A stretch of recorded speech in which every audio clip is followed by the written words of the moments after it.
Assalamualaikum warahmatullahi wabarakatuh. Perkenalkan, nama saya Dayan Apriani, instansi SMA Negeri 1 Merapi Barat. Di sini saya akan memaparkan bab 1 mata pelajaran informatika pada kurikulum Merdeka. Itu ada pendahuluan, integrasi teknologi komputer ke dalam kehidupan masyarakat telah memicu revolusi industri kedua yang ditandai dengan perubahan besar dalam hampir semua aspek kehidupan dan kehidupan manusia. Nah, situasi demikian bahkan berpengaruh pada cara berpikir dan cara pandang manusia terhadap etika dan norma dalam kehidupan.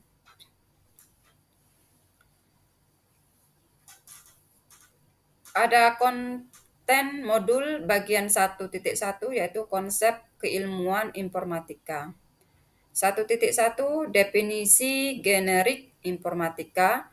Nah, sebagian disiplin ilmu yang mengeksplorasi lingkungan, kehidupan baik dalam bentuk nyata maupun maya ya. Nah, dunia kemudian berkembang lagi tidak hanya apa yang dikenal melalui panca indera, tetapi merujuk pada suatu simpulan yang berbeda dengan yang sebelum kita ketahui bersama. 1.2 dampak informatika itu dampak dari transformasi digital, konektivitas, dan komunikasi. Yang terakhir itu dampak informatiknya keamanan dan privasi. 1.3 pembelajaran informatika. Nah, peserta didik ditantang untuk berinovasi secara kreatif, menyelesaikan persoalan nyata yang dapat diselesaikan secara komputasional, secara berjenjang, mulai dari persoalan dan data yang kecil sampai dengan data yang besar, serta data yang sederhana, kompleks, dan rumit. 1.4 CP atau capaian pembelajaran informatika SMA kelas 10 fase E. Nah, pemrograman perkembangan zaman pada 2 dekade terakhir yaitu merupakan perubahan signifikan ya terkait dengan revolusi digital, proses berpikir yang lebih sistematis dan logis untuk menyelesaikan masalah diperlukan sebagai antisipasi atas kebaharuan lingkungan yang telah terbentuk.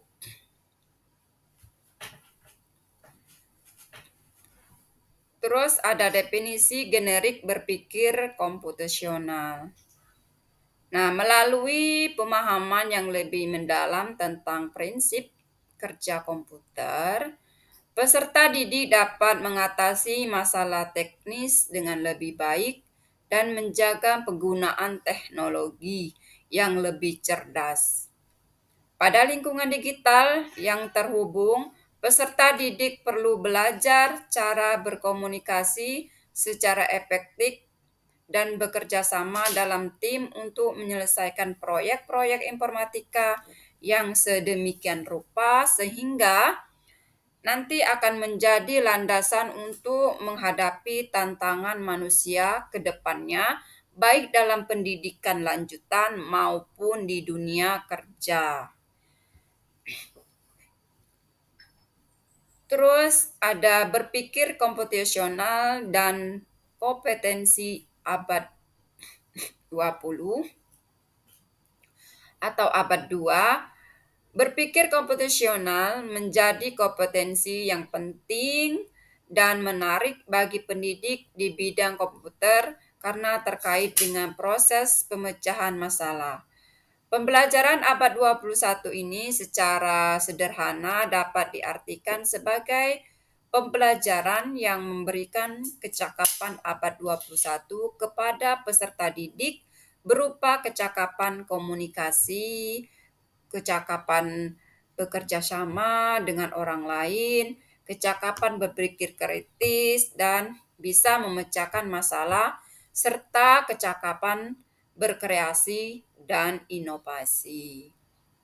Nah, Melalui integrasi berpikir, prinsip-prinsip berpikir komputasional dengan disiplin ilmu lain seperti psikologi, kognitif, dan neuroscience, tujuan riset ditujukan untuk dapat kita memahami ya bagaimana pikiran manusia bekerja dengan mengembangkan model yang lebih akurat untuk memahami berbagai aspek kognitif. Nah, peran penting dari berpikir komputasional ini yaitu sebagai pondasi untuk merancang dan mengimplementasikan sistem secara mirip dengan kemampuan kognitif manusia menjadi kecerdasan desain buatan. Nah, pembelajaran dan adaptasi dasar pembangunan sistem yang dapat pembelajaran dari data, mengidentifikasi pola, dan mengimplementasikan kinerja seiring waktu tanpa perlu program ulang dan mencakup konsep machine learning dan adaptasi di lingkungan. Terus ada berpikir komputasional dan refleksi pemahaman di 2.3 ya. Definisi pemahaman deskripsi. Menafsirkan saya pemahaman berpikir komputasional sebagai pola pikir yang terintegrasi dalam benak serta dapat menjadi kebiasaan saat dihadapkan dengan permasalahan dalam berbagai tingkat kompetensi apapun.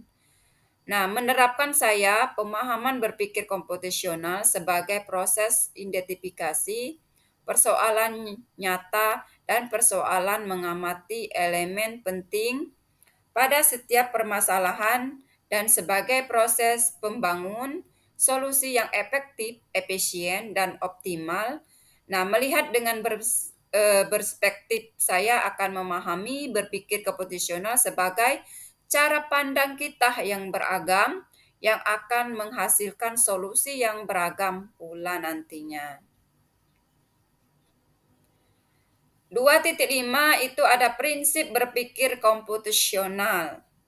Nah, merupakan pemecahan masalah atau sistem yang kompleks menjadi bagian yang lebih kecil dan lebih mudah untuk kita pecahkan.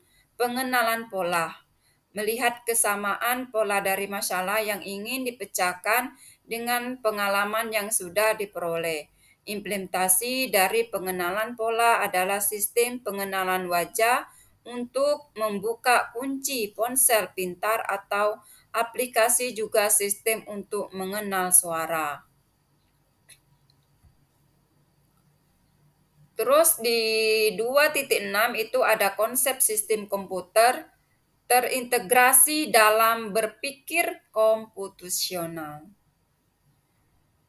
Susunan input, proses output, memori tersebut diimplementasikan oleh produser SK dalam suatu organisasi dan instruktur SK yang membuat komputer semakin canggih dan cepat dan memorinya besar ya.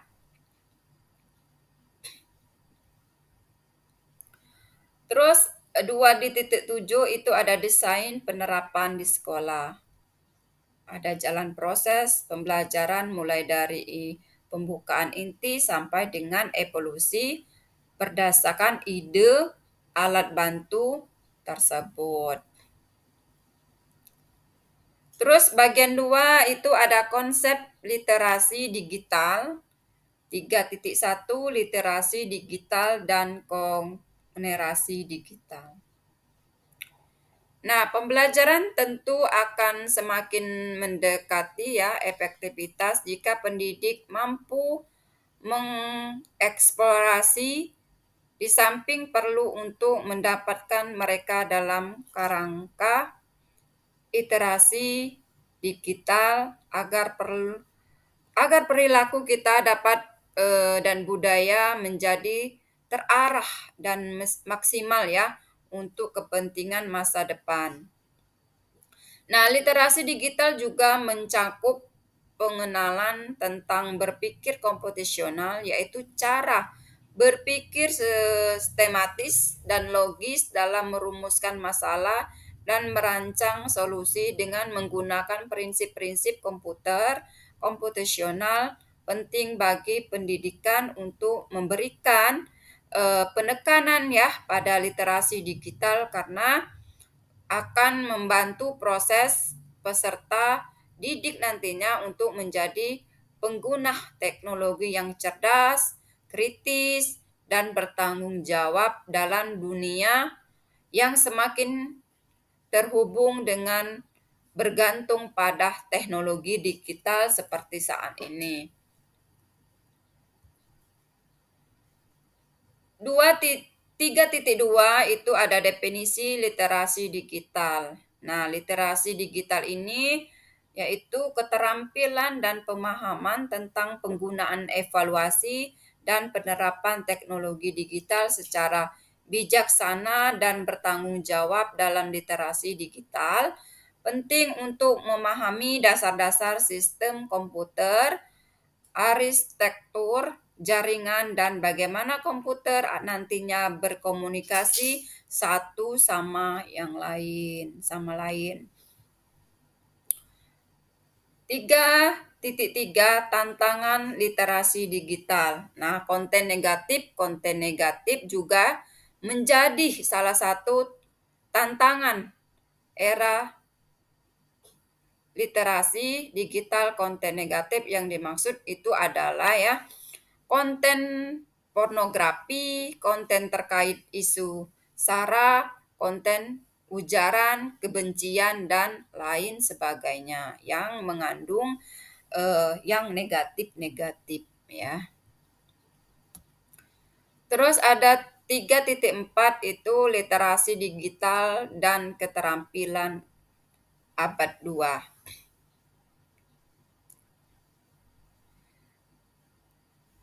Fotografer digital selain mengambil foto, proses ini juga terkait dengan pengeditan foto, menggunakan perangkat lunak pengeditan foto untuk menciptakan efek yang diinginkan, seperti menampilkan filter dan memotong serta mengubah ukuran gambar yang ada di dalam foto. Terus sementara karir yang berbasis pada teknologi digital diantaranya namun tidak terbatas pada profesi, ini bertugas untuk memastikan semua komputer yang digunakan terhubung ke jaringan, melakukan pengecekan pada setiap aplikasi yang dipakai berfungsi untuk pengguna, termasuk juga melakukan pengecekan dan update sistem operasi pada aplikasi yang dijalankan oleh program. Di 3.5 itu ada penerapan literasi digital di lingkungan sekolah ya. Nah, ini seperti perlindungan data pribadi, keamanan daring, serta privasi individu dengan layanan teknologi ekspresi sebagai salah satu solusi yang disediakan. Terdapat hal yang terkait dengan aktivitas di sekolah, yaitu terkait dengan isu cyberbully, cyberstalking, cyber harassment, dan cyber fraud. Nah, di bagian 4, konsep pembelajaran informatika inklusif.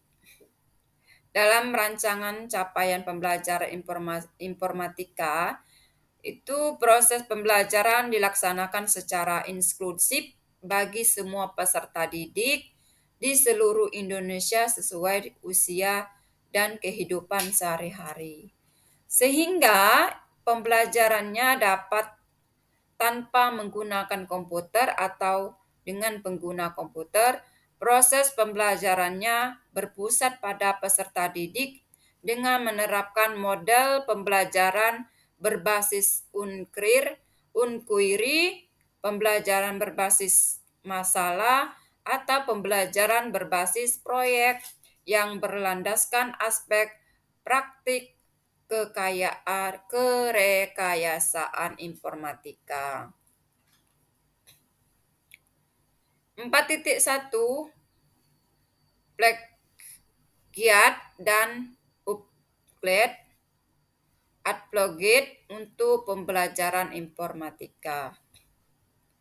Nah, di sini sama halnya mengajarkan tentang pesawat terbang. Kita tidak perlu menghadirkan pesawat terbangnya ya atau medianya. Cara upload semakin bermanfaat mengingat bahwa masih banyak daerah di Indonesia ini yang belum mempunyai akses internet maupun perangkat TIK yang memadai ya. Sehingga aktivitas tidak asal-asalan melainkan terencana dan terkait konsep yang menjadi pokok bahasa. Salah satunya adalah dengan menjalankan pembelajaran tanpa menggunakan komputer unplugged.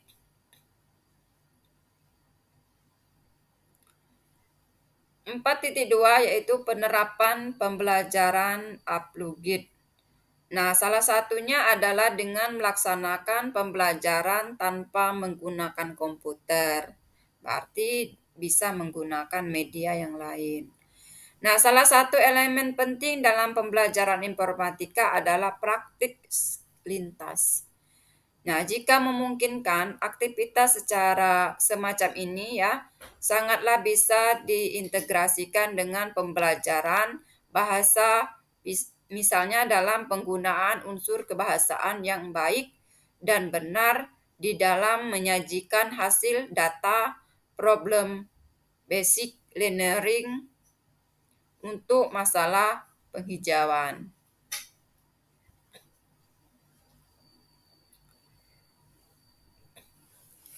Bagian 5 itu ada integrasi profil pelajaran Pancasila dalam permasalahan informatika. Nah, peserta didik itu harus menganalisis hasil pencarian dalam bentuk artikel yang sesuai dengan konteks sistem. Peserta didik juga mengevaluasi kesesuaian kata dan parse yang dicari dengan artikel yang ditemukan di dalam internet.